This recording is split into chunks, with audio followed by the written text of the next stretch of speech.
Alléluia. Je voudrais aujourd'hui qu'on revienne à l'enseignement sur l'idolâtrie.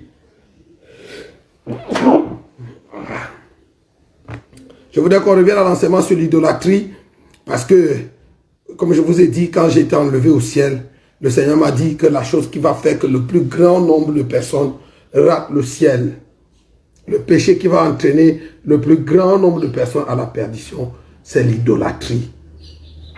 Dieu est l'idolâtrie. Dieu est farouchement opposé à l'idolâtrie. Parce que l'idolâtrie, c'est mépriser Dieu. C'est trouver quelque chose de mieux que Dieu. C'est donner du temps, de la valeur, de l'importance à quelque chose plus qu'à Dieu. Autant qu'à Dieu ou plus qu'à Dieu. C'est de l'idolâtrie. Vous savez, si vous connaissez les 10 commandements, vous allez vous rendre compte que sur les 10 commandements, les 4 premiers commandements traitent d'une seule et même chose. Les 4 premiers commandements ne parlent que de l'idolâtrie. Vous vous souvenez, le premier commandement, je suis l'Éternel, ton Dieu, tu n'auras point d'autre Dieu devant ma face. Ça parle de l'idolâtrie. Le deuxième commandement, tu ne te feras point d'image taillée. Tu ne te prosterneras point devant elle et tu ne les serviras pas. Ça parle de l'idolâtrie. Le troisième commandement, tu ne prendras point le nom de l'Éternel, ton Dieu, en vain, car l'Éternel ne laissera impuni celui qui prend son nom en vain. C'est l'idolâtrie. Jouer avec le nom de Dieu, c'est de transformer Dieu en camarade, en copain ou en une chose vile. C'est de l'idolâtrie. Le quatrième commandement, souviens-toi du jour du sabbat pour le sanctifier, car Dieu a fait son ouvrage en 6 jours et le 7e jour, il s'est reposé. Dieu ne s'est pas reposé le 6e jour parce qu'il était fatigué. Dieu s'est reposé le 6e jour parce qu'il voulait prendre du temps pour communier avec l'homme. Parce que le 6e jour, le 7e jour de Dieu, c'est le premier jour de l'homme. Donc, Dieu a travaillé 6 jours. Le 7e jour, quand Dieu se repose, c'est le premier jour que l'homme passe sur la terre. Dieu a créé l'homme le 6e jour et le 7e jour, quand l'homme était déjà là, Dieu a pris le temps de se reposer. Et il se reposait pour communier avec Dieu. Et c'est en ça que consiste la loi ou le principe du sabbat. Le sabbat, c'est de prendre un congé pour être avec Dieu. Ce n'est pas prendre du congé pour aller se balader ou pour aller faire des choses, nos choses. Donc, on prend le sabbat pour être avec Dieu. C'est un temps de retraite, c'est un temps mis à part pour communier avec Dieu. Donc, les 4 premiers commandements ne traitent que d'une seule chose, de l'idolâtrie. Dieu veut être en communion avec son peuple et il ne supporte pas que son peuple ait des regards ailleurs. Pourquoi? Parce qu'il s'appelle El Jaloux, le Dieu qui porte le nom de jaloux. Non seulement il porte le nom de jaloux, mais il est un Dieu jaloux. Voilà. Donc hier, j'ai commencé à enseigner sur le sujet la cupidité, une idolâtrie. Nous avons vu hier, selon Éphésiens chapitre 5, le verset 5, et Colossiens chapitre 3, le verset 5, que la cupidité est une idolâtrie. Et nous avons dit que la cupidité est l'adoration de Mammon. Et la cupidité a pour synonyme la chicheté, l'égoïsme, l'égocentrisme, l'avarice et le nombrilisme. La cupidité, c'est la sœur jumelle, ou alors c'est la convoitise, la soif de posséder, la peur de manquer. Et vous savez, si vous regardez dans votre cœur, vous allez voir cette peur de manquer ou cette soif de posséder. Vous voyez, nous sommes toujours en train d'acheter. Ceux qui veulent avoir un peu plus. Vous savez, le cœur de l'homme est insatiable. Pourquoi? À cause de la cupidité, c'est l'adoration de Mammon. Et le Seigneur Jésus disait, on ne peut servir 2 maîtres à la fois. C'est soit vous aimerez l'un et vous haïrez l'autre, ou vous honorerez l'un et vous mépriserez l'autre. On ne peut servir à la fois Dieu et Mammon. Vous ne pouvez pas être en même temps adorateur de Dieu et cupide. Ces deux entités ne se mélangent pas. Ces 2 entités sont mutuellement exclusives. Donc, nous avons vu que la cupidité est une idolâtrie. Et nous avons commencé hier à voir la cupidité qui se manifeste à deux niveaux. Envers Dieu premièrement et envers notre semblable. Pourquoi? Parce qu'on a posé la question à Jésus. C'est quoi le plus grand de tous les commandements? Jésus a dit le plus grand des commandements, c'est que tu aimeras l'Éternel ton Dieu de tout ton cœur, de toute ton âme, de toute ta force et de toute ta pensée. Et le second qui lui est semblable, c'est que tu aimeras ton prochain comme toi-même. Donc, voilà les deux grands commandements. Donc, la cupidité ou alors la chicheté, l'égoïsme que nous manifestons, nous le manifestons à deux niveaux. D'abord envers Dieu, ensuite envers notre semblable. Nous sommes cupides envers Dieu avec notre argent, chiche avec notre argent, chiche avec notre temps et chiche avec nos ressources. Et aujourd'hui, on va prendre le soin d'examiner cela. Avec l'argent, hier, j'ai commencé à dire, vous voyez, quand j'étais jeune serviteur, enfin jeune chrétien même, et puis plus jeune dans le ministère, j'avais remarqué que chaque fois qu'on venait à l'église, le culte était bon, les gens étaient contents. Quand la parole était bonne, les gens se réjouissaient, criaient Amen, Alléluia. Mais dès qu'on annonçait les offrandes, c'est le temps de donner nos ressources à Dieu. Subitement, les gens devenaient tristes. Certains sortaient pour aller aux toilettes. Leur visage s'assombrissait tout naturellement. Et je ne comprenais pas ça. Au début, je me disais, oh non, bon, c'est parce que l'église était faite en grande majorité des pauvres. Et comme ils n'en ont pas beaucoup, c'est pour ça qu'ils étaient tristes de se débarrasser du peu, ou alors de donner le peu qu'ils avaient. Mais plus j'ai commencé à voyager, à aller d'un pays à un autre, d'un continent à un autre, je me suis rendu compte que presque partout, quand c'est le temps des offrandes, cette même ombre vient sur l'église. Et les gens sont toujours à se plaindre. Oh, dans cette église, on parle trop d'argent. Dans cette église, on demande trop d'argent. Mais vous savez, si votre argent ne sert pas Dieu, il sert quoi? Il sert qui?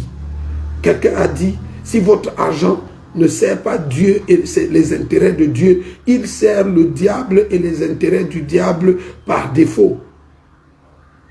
Donc, en tant que chrétien, vous devez vous assurer que votre argent sert Dieu et les intérêts de Dieu. Si votre argent ne va pas à l'église, il va ailleurs. Il va au supermarché, il va à la boutique et il va dans les futilités, dans les plaisirs, les vanités, les frivolités de ce monde. Donc, le Seigneur Jésus a dit, on ne peut servir deux maîtres à la fois. Si vous avez la cupidité en vous, vous ne pouvez pas aimer Dieu et aimer le diable en même temps. 1 Jean chapitre 2, Jean a dit, n'aimez point le monde, ni les choses qui sont dans le monde. Si quelqu'un aime le monde, l'amour du Père n'est pas en lui. Vous ne pouvez pas aimer le monde et aimer Dieu en même temps. Les deux là n'habitent pas la même maison, ils ne cohabitent pas, ils ne sont pas amis. Car tout ce qui est dans le monde, la convoitise des yeux, la convoitise de la chair et l'orgueil de la vie, la Bible dit, cela vient du monde et non de Dieu. Et ce monde passe et sa convoitise avec. Mais celui qui fait la volonté de Dieu demeure éternellement. Vous savez, nous sommes au spectacle auquel nous assistons aujourd'hui. C'est une église mondaine, une église païenne, une église charnelle, une église qui aime le monde, une église qui est attachée au monde, qui cherche à être amie du monde, qui cherche à être compris et à être accepté par le monde. Ces deux entités ne se rencontrent pas. Si vous aimez Dieu, le monde ne va pas vous aimer. Jésus a dit, le monde m'a haï parce que je ne suis pas du monde. Le monde vous haïra également. Et l'apôtre Paul disait à Timothée, son fils, que tous ceux qui veulent vivre pieusement en Jésus-Christ seront persécutés, ou alors ils seront rejetés ou incompris par le monde. Vous savez, l'apôtre Jacques a écrit et il a dit, ne savez-vous pas que l'amitié avec le monde est inimitié contre Dieu? Si quelqu'un veut se rendre ami du monde, il devient automatiquement un ennemi de Dieu. Donc, dans nos églises, on a plein d'ennemis de Dieu qui se rassemblent dimanche après dimanche, mercredi après mercredi, vendredi après vendredi, pour venir escroquer, prendre chez Dieu les choses dont ils ont besoin pour vivre leur vie et pas la vie de Dieu. Ils sont des escrocs, ils viennent chez Dieu, pas parce qu'ils aiment Dieu, mais parce qu'ils veulent prendre les choses que Dieu donne. Écoutez, Jacques va plus loin. Il dit, ne savez-vous pas que... Attendez, je vais lire le texte. Jacques.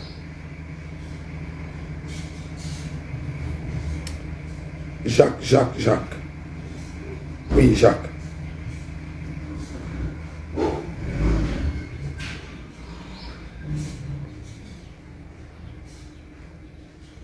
Ah, donnez-moi un instant, Jacques.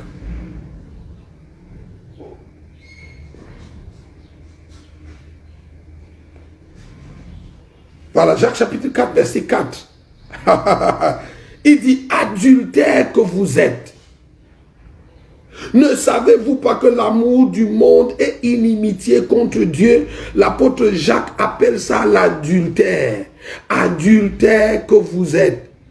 L'adultère, selon la définition conventionnelle et classique que nous avons, c'est aller avoir une relation extramaritale avec une autre femme ou avec un autre homme.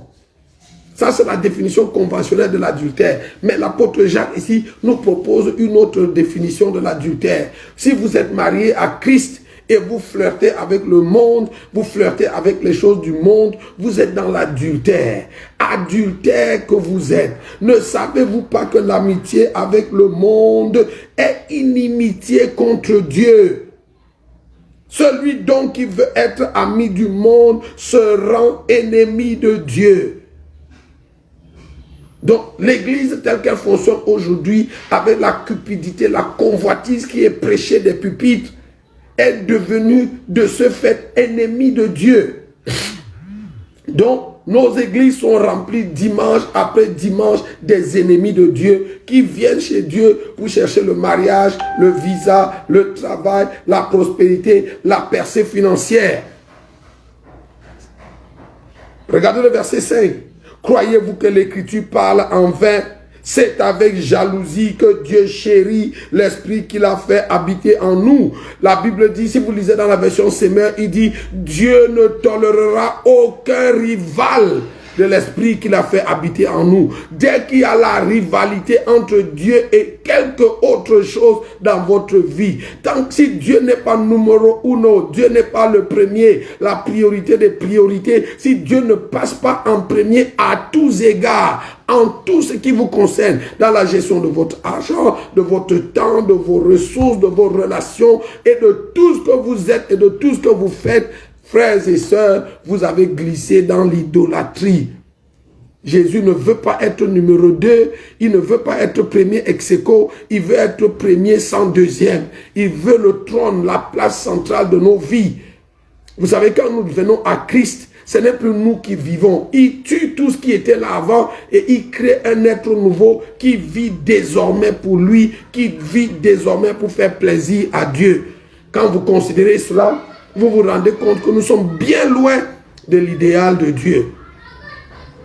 Donc Dieu ne supportera, ne tolérera aucun rival de l'esprit qu'il a fait habiter en nous. En d'autres termes, il ne veut pas que son esprit qui habite en nous nous partage avec quoi que ce soit. Jésus veut être numéro 1. Jésus veut être priorité des priorités. Vous savez, quand vous lisez Matthieu chapitre 6, verset 33, le texte dit, cherchez premièrement le royaume de Dieu et sa justice. Vous savez, quand je vous lisais l'adverbe premièrement, cela vous donne l'impression qu'il y a un deuxièmement et il y a un troisièmement. Non, non, que non. En fait, enlevez l'adverbe premièrement parce que c'est lui qui nous prête des intentions. Il n'est pas question de premièrement comme s'il y a un deuxièmement. Non, notre vie doit être, nous vivons, l'apôtre Paul écrivant aux Romains, il a dit, si nous vivons pour Christ. Et si nous mourons pour Christ. Soit que nous vivions, soit que nous mourions, nous sommes au Seigneur. Donc nos vies, que ce soit pendant que nous sommes ici ou que nous soyons dans l'au-delà, nous sommes au Seigneur. Nous appartenons au Seigneur. Nos vies entières appartiennent au Seigneur. Notre temps, notre argent, nos ressources et tout ce que nous avons appartient au Seigneur.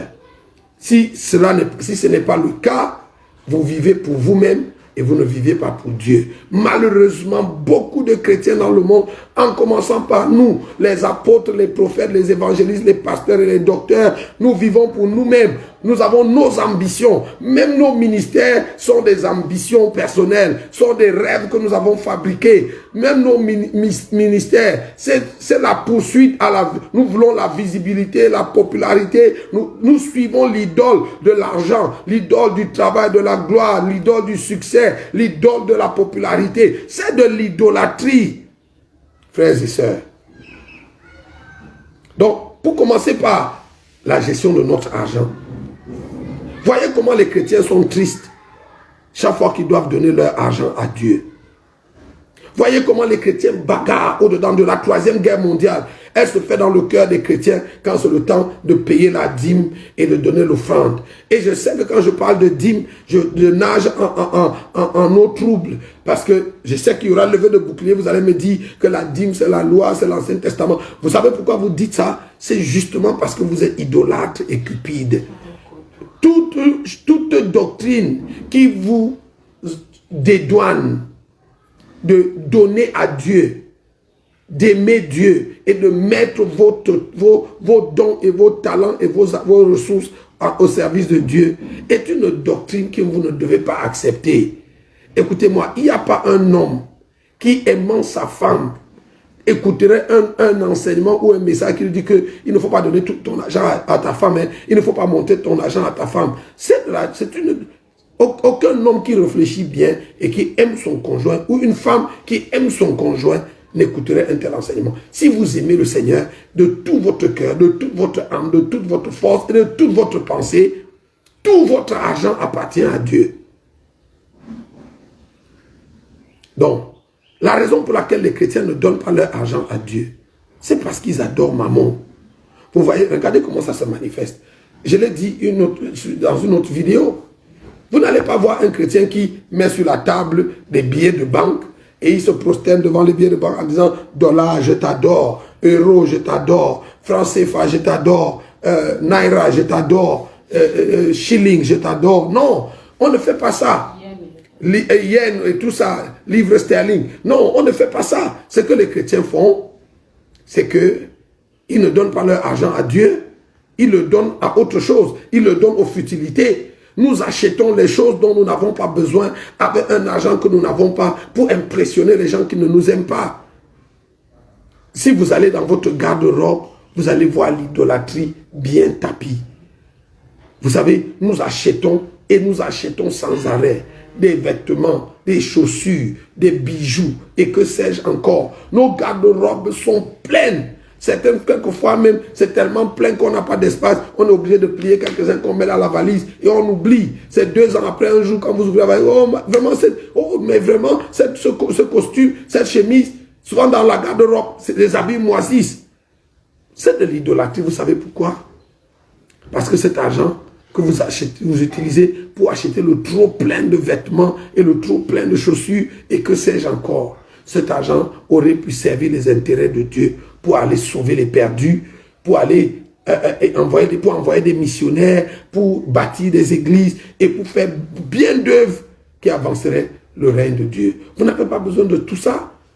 Vous n'avez pas besoin de 30 paires de chaussures ou de 20 paires de chaussures. Pourquoi en faire? Vous n'avez qu'un seul pied. C'est une paire de chaussures à la fois. Qu'est-ce que vous faites avec 30, 40 paires de chaussures? Encore que souvent même, vous avez 40 paires de chaussures comme ça, alors que de l'autre côté de la rue, en face de chez vous, il y a des gens qui vont pieds nus. Ou alors qui portent des chaussures qui n'ont, même dans la même église où vous priez, des frères qui viennent toujours en tenue débraillée. Et vous n'avez même pas le regard pour vous rendre compte qu'il y a un frère qui, dans la même église, ne peut pas se vêtir. Mais vous devez être tiré chaque fois aux quatre épingles. Vous savez, souvent, on parle de le pasteur s'il est un sapeur. Moi, j'ai rien contre s'habiller, mais vous savez, quand vous faites le ratio entre ce que vous dépensez dans vos vêtements, dans vos bijoux, dans vos chaussures, vos sacs à main, et toutes ces choses que nous achetons au quotidien dont nous n'avons pas besoin, quand vous faites la balance avec ce que vous investissez dans l'œuvre de Dieu, vous vous rendez compte que là où est votre trésor, c'est là que se trouve votre cœur. La plupart d'entre nous, disons-nous la vérité devant Dieu, frères et sœurs, notre cœur ne se trouve pas chez Dieu. Notre cœur ne se trouve pas en Dieu. Notre cœur se trouve ailleurs, dans les choses où, regardez, asseyez-vous et amusez-vous à voir où va la plus grande partie de vos ressources financières. C'est la prophétie de là où se trouve votre cœur. Donc arrêtez de vous tromper en disant, non, mon cœur appartient à Jésus. Vous savez, les chrétiens disent toujours comme ça. Je fais toujours cet exercice. Si vous mettez dans cette salle, vous divisez cette salle en deux.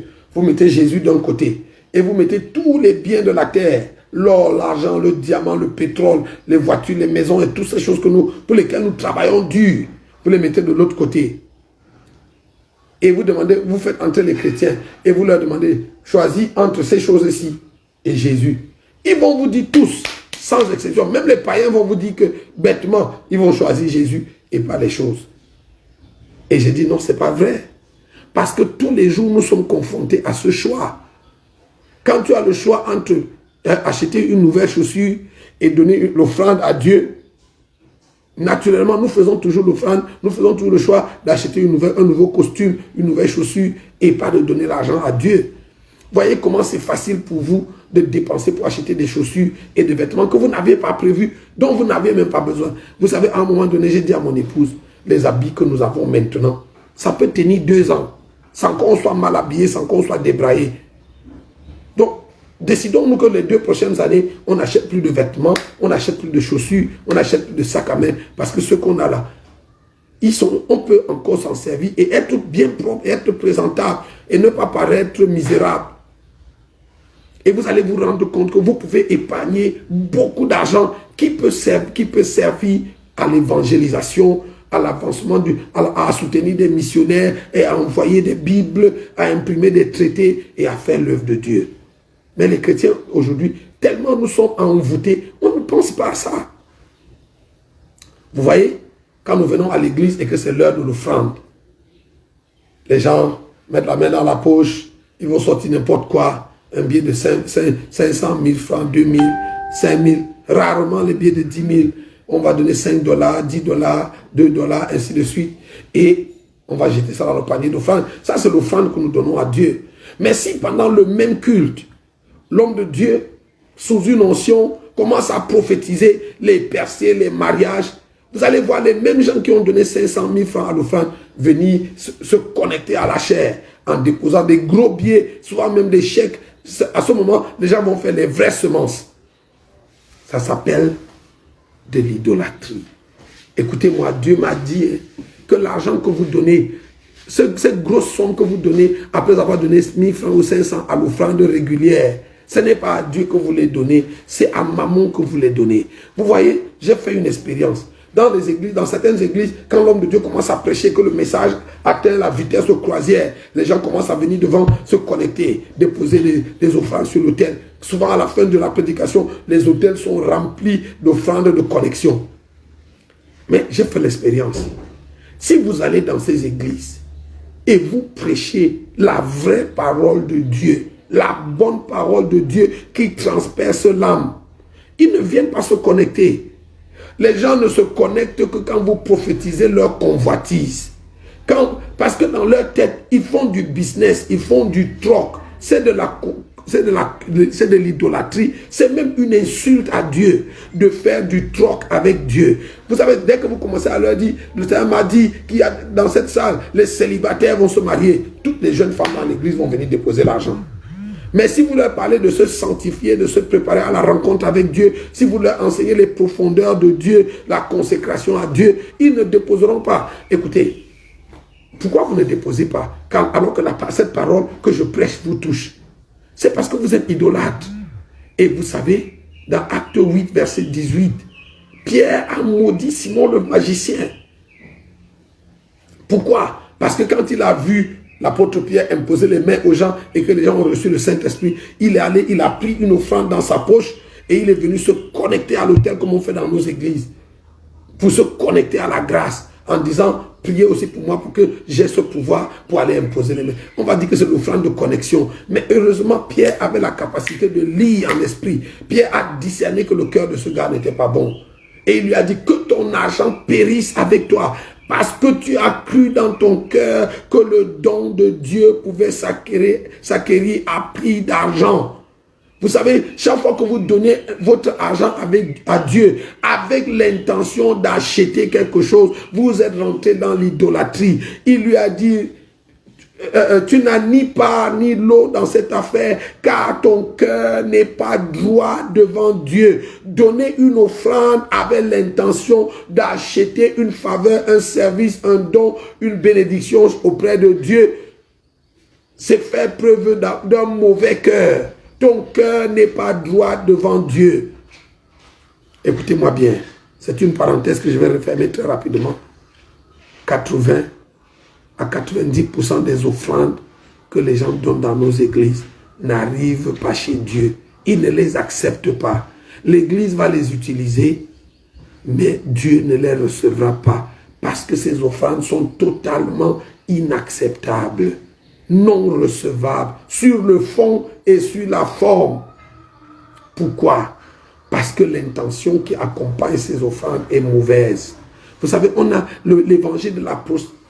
Cet évangile soi-disant de la prospérité a installé un trafic, un commerce à l'église aujourd'hui où les gens viennent acheter, par la foi, ils achètent en déposant. Écoutez, il faut donner à Dieu et il faut bien donner à Dieu. Il faut donner à Dieu et il faut beaucoup donner à Dieu. Mais écoutez-moi, vous ne devez donner à Dieu que parce que vous l'aimez, point barre. Donnez à Dieu parce que vous l'aimez et parce que vous voulez non seulement lui témoigner votre amour, mais vous voulez participer à son œuvre. C'est la seule motivation que Dieu accepte quand nous lui apportons nos dons, nos offrandes et nos dîmes. Nous les donnons parce que nous aimons Dieu. Nous ne les donnons pas parce que Dieu va nous les rendre. Si vous donnez à Dieu pour qu'il vous rende, vous êtes dans le commerce, vous êtes intéressé, vous n'êtes pas un adorateur. C'est du business, c'est de l'idolâtrie. Écoutez, si vous donnez, il a dit donnez et il vous sera donné. Vous donnez à Dieu par amour et par amour en retour, Dieu vous donne. Il ne vous donne pas, il n'a pas l'obligation de vous rendre ce que vous lui avez donné. Il vous donne en retour par amour. C'est comme la relation d'un mari avec sa femme. Par amour, vous donnez à votre femme et en retour, par amour, elle vous donne. Regardez, l'offrande d'Ananias et Saphira n'a pas été acceptée. L'église ne l'a pas enterré avec son offrande. L'argent est resté sur l'autel. Ananias et Saphira ont été enterrés, mais Dieu n'a pas accepté leur offrande. Et beaucoup de nos offrandes, un autre jour, quand nous parlerons des dîmes et des offrandes, nous parlerons des offrandes que Dieu accepte. Dieu n'a, écoutez-moi, que personne ne vous trompe, Dieu n'accepte pas toutes les offrandes qu'on lui apporte. Dieu ne les accepte, n'accepte pas tout. Il est même très sélectif sur la qualité de l'offrande que vous lui donnez. Si elle ne manque pas de votre cœur, d'un cœur d'amour, d'un cœur pur, si l'intention qui accompagne l'offrande n'est pas une intention pure, noble et acceptable, Dieu ne reçoit pas votre argent. Vous savez, c'est pour ça que beaucoup de gens dans des églises ont semé, ils ont donné et ils ont attendu et ils n'ont pas vu le retour sur leurs investissements. Vous savez pourquoi? Parce que ce n'est pas à Dieu, à Yahweh que vous avez donné votre argent, c'est à Mammon que vous l'avez donné. Donc, nous sommes chiches envers Dieu avec notre argent. Nous ne donnons à Dieu que les choses qui ne nous coûtent rien. Les choses que nous donnons à Dieu, nous nous débarrassons de Dieu quand nous donnons nos offrandes. Vous savez, la Bible dit que dans la synagogue, les gens venaient, c'était l'heure de l'offrande. Jésus avait fini d'enseigner, les gens venaient de l'offrande. Et Jésus s'est tenu devant le panier de l'offrande pour regarder ce que tout le monde déposait. Et la Bible dit que les riches venaient et ils déposaient de leur superflu. Ce qui ne représentait, regarde, quelqu'un a dit, if it doesn't mean anything to you, it won't mean anything to God. Si votre offrande ne représente rien pour vous, si votre sacrifice ne représente rien pour vous, ça ne représentera rien pour Dieu. Ces riches donnaient beaucoup d'argent, mais cet argent ne représentait rien pour eux. C'était leur superflu. Et Dieu ne l'a pas accepté. à la fin de l'offrande, le Seigneur a fait une annonce. Il a dit, de tout le monde qui a donné aujourd'hui, c'est la veuve qui a donné la plus grosse offrande, ou alors l'offrande qui a été acceptée par le ciel. Pourquoi? Parce qu'elle a donné de son cœur et elle a donné au-delà de ce qu'elle pouvait, qu'elle avait. Elle a donné tout ce qu'elle avait pour vivre. Donc, je ne vais pas m'attarder sur l'offrande. Vous savez, nous sommes chiches envers Dieu avec nos offrandes, avec notre argent. Vous savez, quand j'étais au ciel et que Dieu me parlait de l'idolâtrie, j'ai tellement pleuré parce que je me voyais et je voyais l'église. Et quand j'ai fini, quand il a fini de me parler, il m'a dit, j'ai demandé au Seigneur, Seigneur, montre-moi quelle est l'idole qu'il y a dans mon cœur. Parce que je voulais me débarrasser de toutes mes idoles avant de retourner à la terre. Parce que Dieu me disait qu'il allait me renvoyer. Je lui ai dit, Seigneur, montre-moi l'idole qui est dans mon cœur pour que je m'en débarrasse maintenant avant de retourner sur la terre. Et le Seigneur m'a dit, Nyango, s'il y a encore une chose quelconque sur la terre des vivants qui t'impressionne, cette chose est une idole. Et je lui ai demandé, Seigneur, qu'est-ce que cela signifie? Parce que souvent, quand Dieu vous parle, il ne faut pas avoir l'impression que vous avez bien compris. Il vaut mieux poser les questions comme un enfant pour bien comprendre. Je lui ai demandé, Seigneur, ça signifie quoi? Et il m'a dit, s'il y a encore sur la terre des vivants une chose que tu dois avoir à tout prix, ou une chose que tu dois faire à tout prix, cette chose est une idole. Vous savez, dans nos églises, on a des frères ou des sœurs qui doivent se marier à tout prix, qui doivent voyager à tout prix, qui doivent devenir millionnaires à tout prix. Des gens qui doivent devenir quelque chose. Et vous savez, même ce qu'on prêche aujourd'hui, ce qu'on appelle l'évangile aujourd'hui, c'est un discours qui sponsorise, qui encourage, qui excite la convoitise, la soif de posséder dans les cœurs des chrétiens. C'est pour ça que le mot le plus utilisé dans les églises, surtout les églises de réveil, le mot le plus utilisé, c'est je reçois. Je reçois. Parce qu'on vient chez Dieu, pas pour donner, mais pour prendre. On vient chez Dieu pour recevoir, pas pour donner. Pourtant, Dieu aussi a des besoins. On parlera de ça une autre fois. Vous savez, un jour, je suis parti de Yaoundé pour Douala avec mon épouse. Et on allait pour une réunion des pasteurs. Bon, la réunion, on était supposé faire un aller-retour parce que la réunion c'était un seul jour. Malheureusement, quand on est arrivé à Douala, la réunion a tellement traîné qu'on a fini à une heure tardive. Et donc, on ne pouvait pas rentrer, on ne voulait pas prendre le risque de conduire la nuit. On a décidé de passer la nuit pour repartir le lendemain.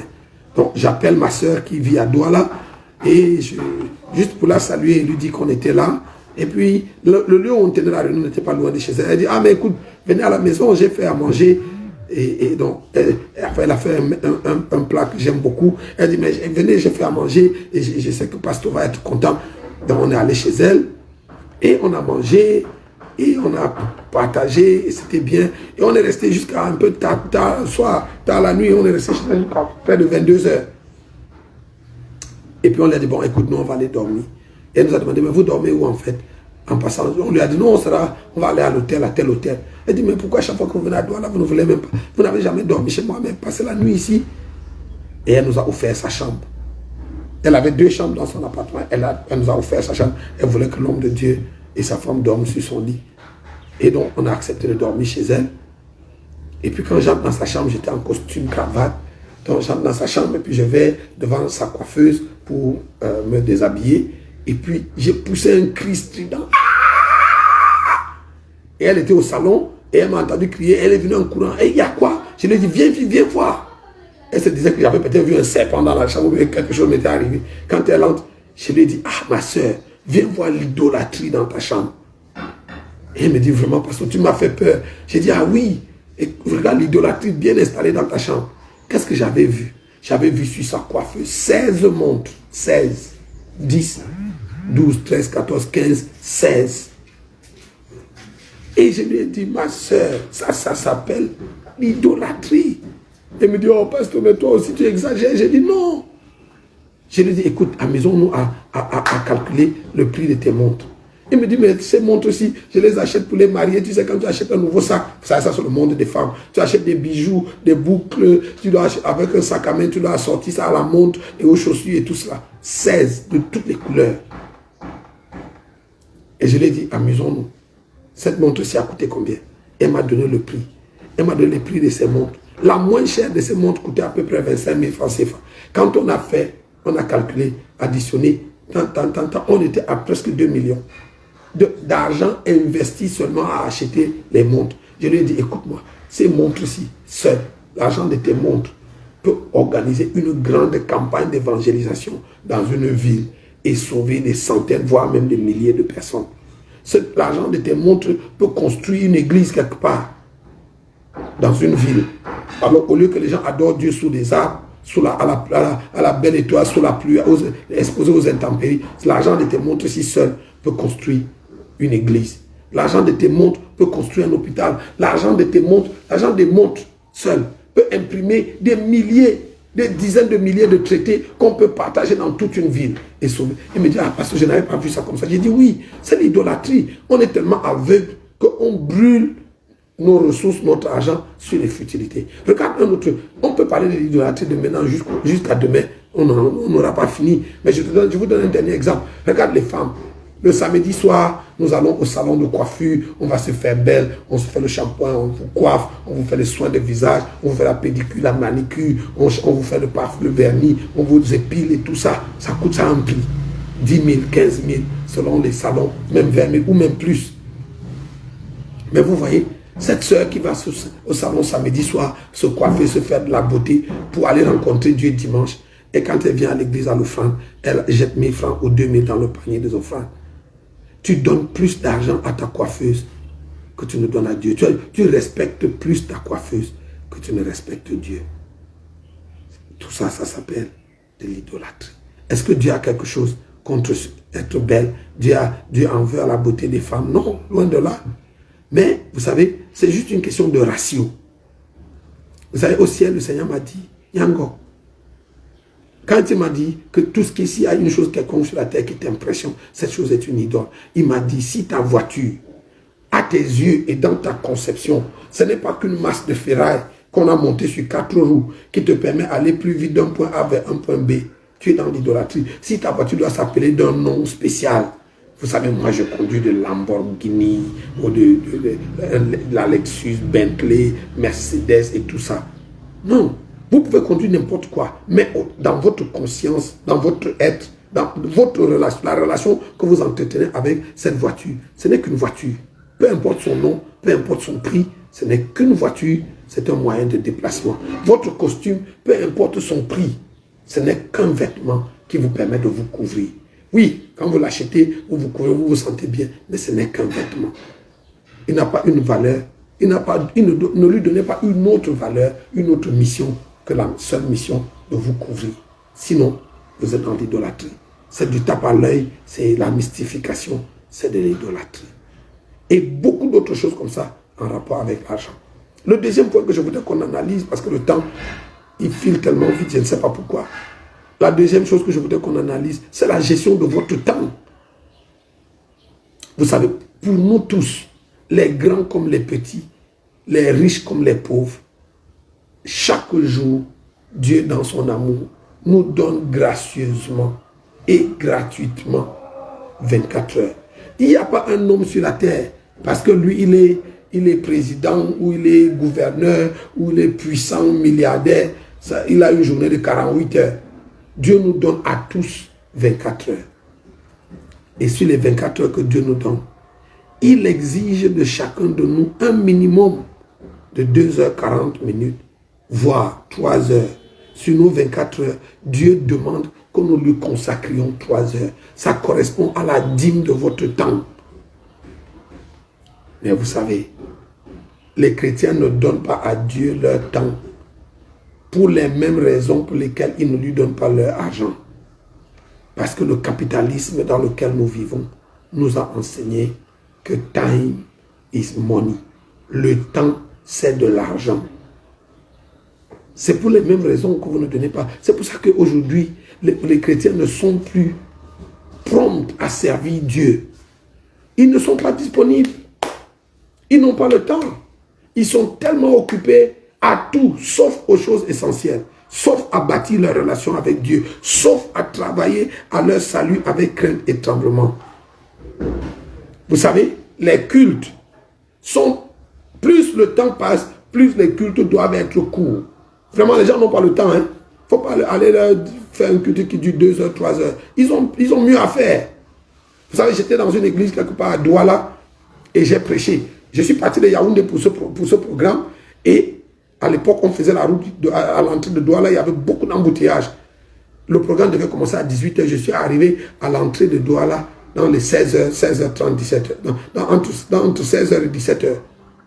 Et je savais que j'allais arriver à l'hôtel avant 18 h, le temps de m'apprêter et d'arriver à l'église. Mais écoutez, j'ai été retenu dans les bouchons. Je suis finalement arrivé à l'église sans aller à l'hôtel. J'ai dû partir, me décider d'aller directement à l'église. Et je suis arrivé à l'église, il était presque 20 h. Le pasteur s'était débrouillé à prêcher. Bon, il était en contact avec moi. Son protocole appelait pour savoir où j'étais. Et je leur disais que j'étais dans les bouchons. Je ne pouvais pas laisser la voiture pour aller à pied ou bien pour monter sur une moto.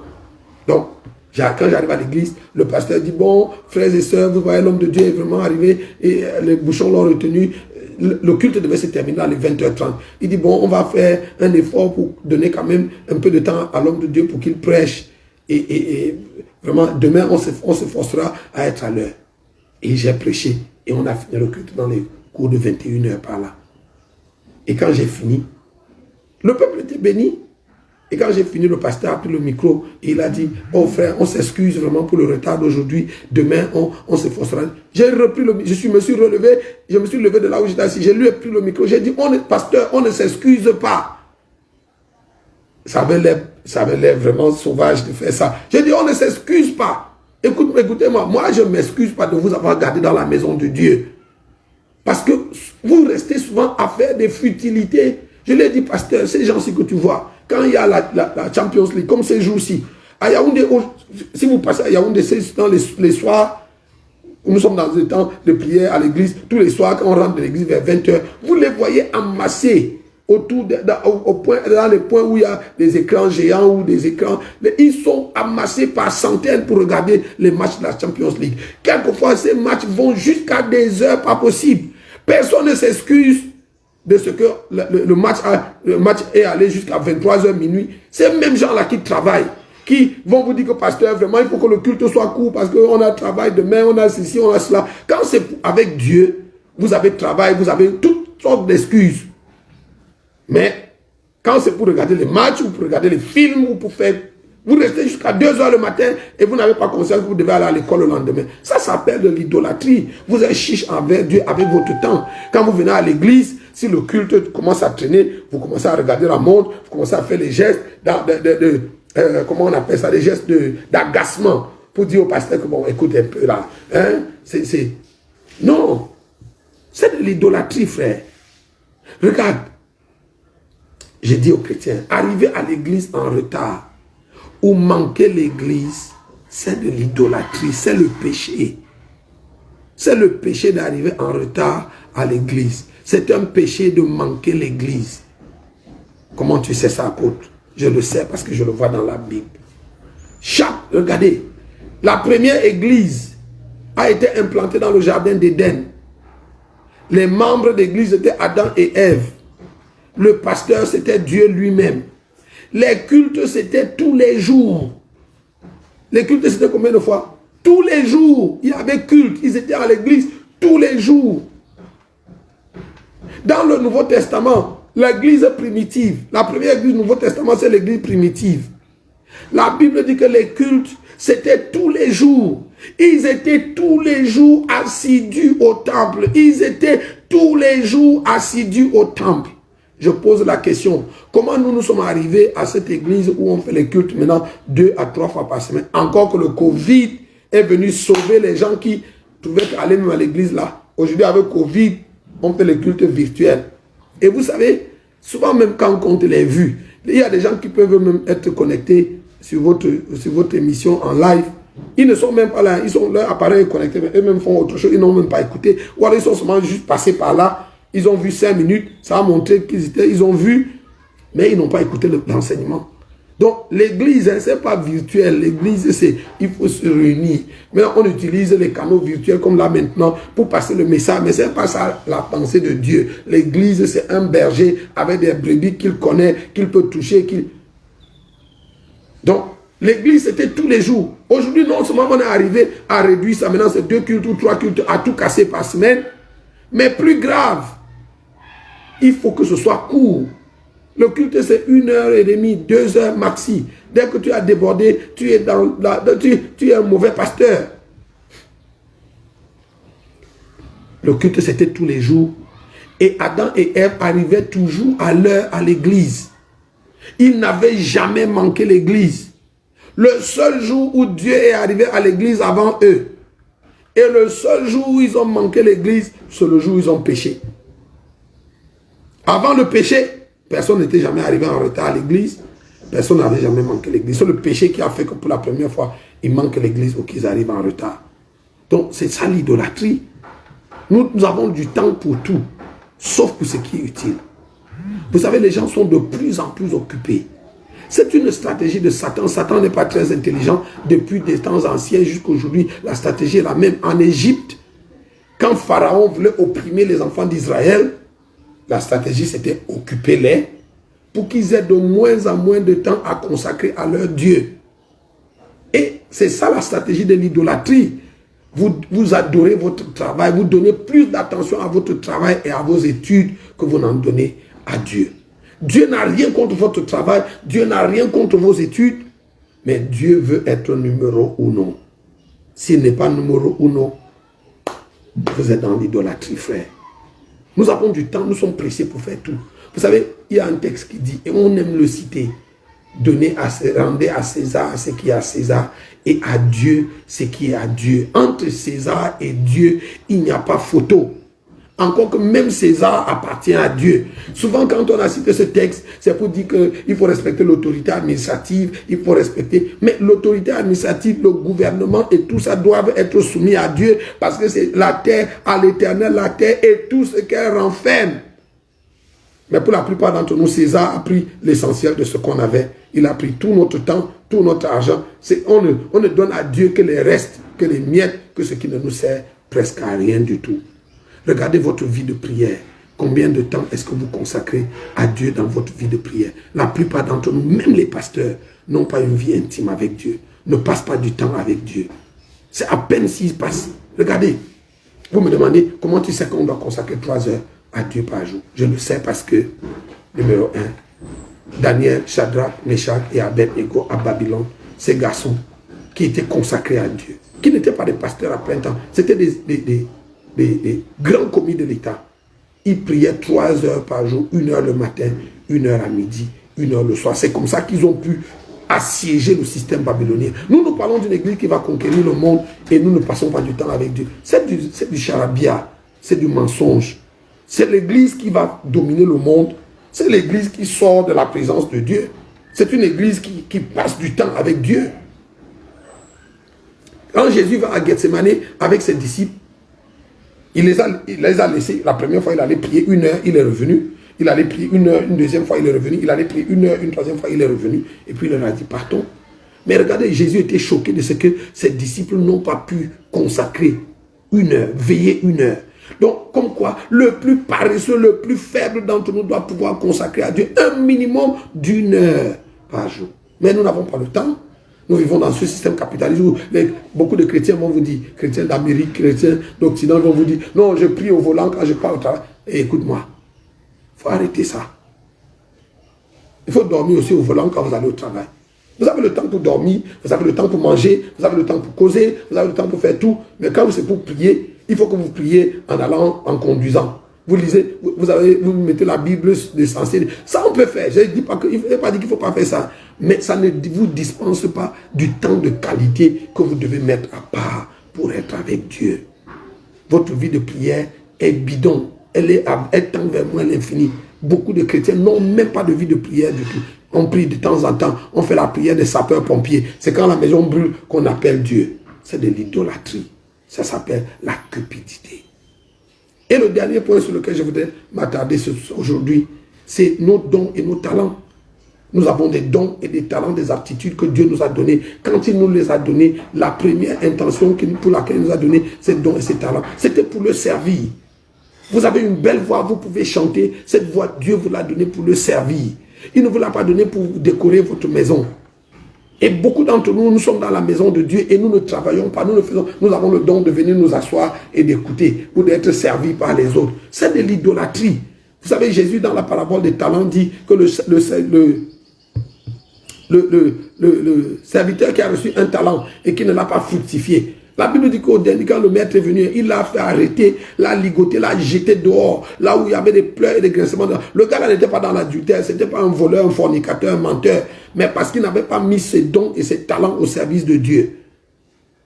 Il a été jeté dehors, là où il y a des pleurs et des grincements dedans. Vous avez des dons et des talents, mais dans votre église locale, vous ne faites rien. Vous venez seulement à l'église, vous vous asseyez. L'église, vous venez trouver que l'église est propre, les instruments sont connectés, tout fonctionne. Vous pensez que c'est des anges qui font fonctionner. Non, c'est des frères, c'est des hommes qui ont mis leurs dons et leurs talents au service de Dieu. Donc, si vous êtes chrétien et vous ne mettez pas vos dons au service de Dieu, vous êtes un idolâtre. Comme quelqu'un dit, vous avez le don de vous asseoir, de chauffer le banc, et même souvent même le don de critiquer. Comment la sœur elle chante mal comme ça? Elle chante mal. Si tu sais que si elle dégamme quand elle chante, si tu sais quand on dégamme, ça veut dire que tu sais chanter. Donc, entre à la chorale. Si tu viens trouver que le son n'est pas bien connecté ou bien le son n'est pas fait, pourquoi le son là est agressif, ça veut dire que tu connais quelque chose dans les instruments. Joins-toi à l'équipe, commence à connecter.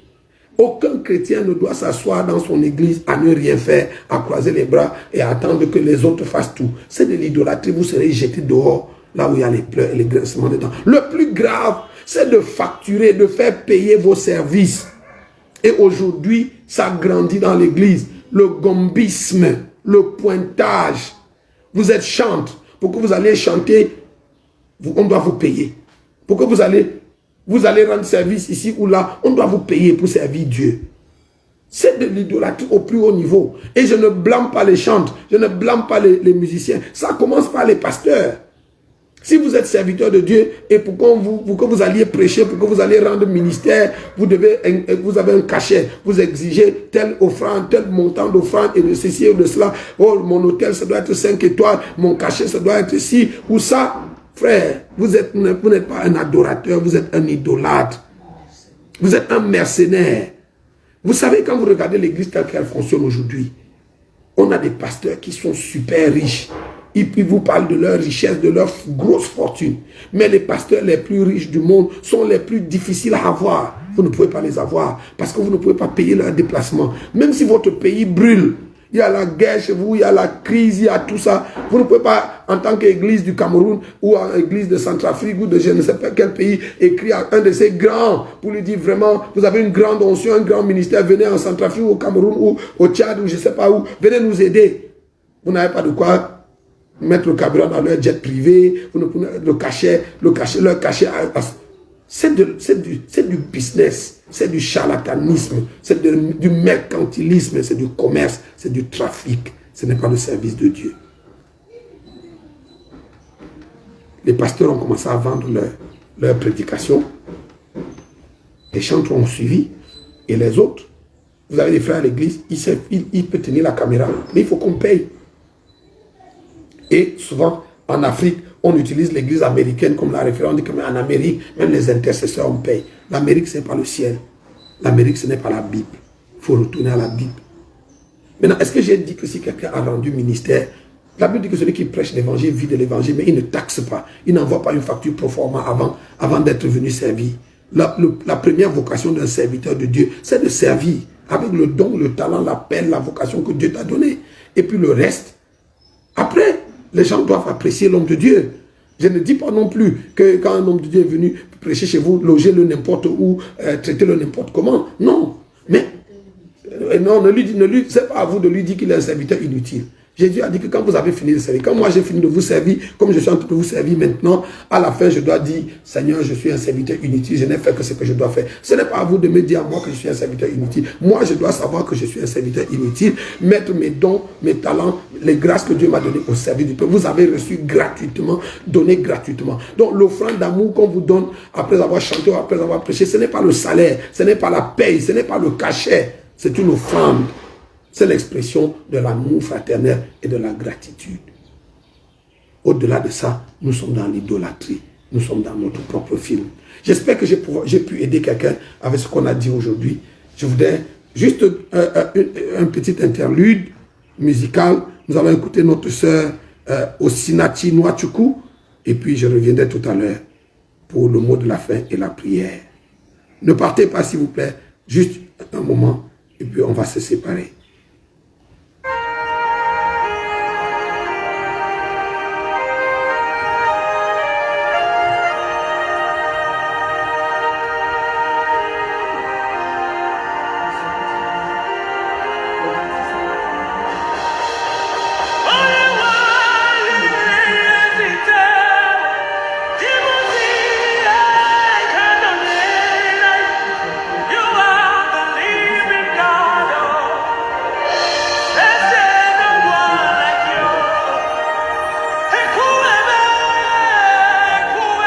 Oh, nous sommes dans un coup aimé.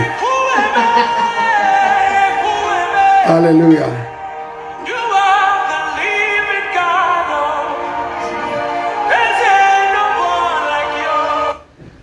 Frères et sœurs, alors que nous sortons de cette émission aujourd'hui, je voudrais rappeler que le but de cet enseignement, c'est de préparer l'Église au retour du Seigneur. Jésus vient chercher une épouse sans tache, une Église glorieuse, sans tache, ni ride, ni rien de semblable. Donc, l'intention, ce n'est pas de critiquer ou de jeter la pierre à qui que ce soit. Non, loin de là. Mais notre idée, c'est de préparer l'Église, de nous permettre de rentrer en nous-mêmes. Le but de cet enseignement, c'est de permettre à l'Église de rentrer en nous-mêmes et de nous nettoyer et de voir comment l'idolâtrie s'est bien faufilée et s'est bien installée dans nos vies et le mettre dehors pour nous préparer à la rencontre avec Dieu. C'est ça l'intention et rien de plus. J'espère que je vous ai bien servi aujourd'hui. C'était mon plaisir d'être à votre service. Je prie que Dieu vous bénisse, que Dieu bénisse sa parole, que Dieu bénisse chacun de vous. Père, merci pour ses frères, ses sœurs. Je prie que ta parole soit arrosée dans leur cœur au nom de Jésus. Étends ta main sur les malades, guéris, délivre, restaure ton peuple, visite ton peuple, Seigneur, et manifeste-lui ta gloire et ta bonté au nom du Seigneur Jésus. Amen. Frères et sœurs, d'après la fiche que nous vous avons envoyée, notre conférence devait se terminer aujourd'hui. Mais je sens dans mon esprit qu'il y a encore des choses à dire. Et je voulais demander votre indulgence pour qu'on continue demain. Je voudrais continuer là avec l'enseignement demain. Donc, s'il vous plaît, faites savoir à vos amis que nous continuerons demain. Nous allons essayer de boucler la boucle demain. Et puis, on vous conviera à un autre rendez-vous pour préparer l'Église au retour du Seigneur. Peut-être le mois prochain ou un peu plus tard. C'était un plaisir d'être à votre service. Je reste votre humble serviteur, apôtre Pierre.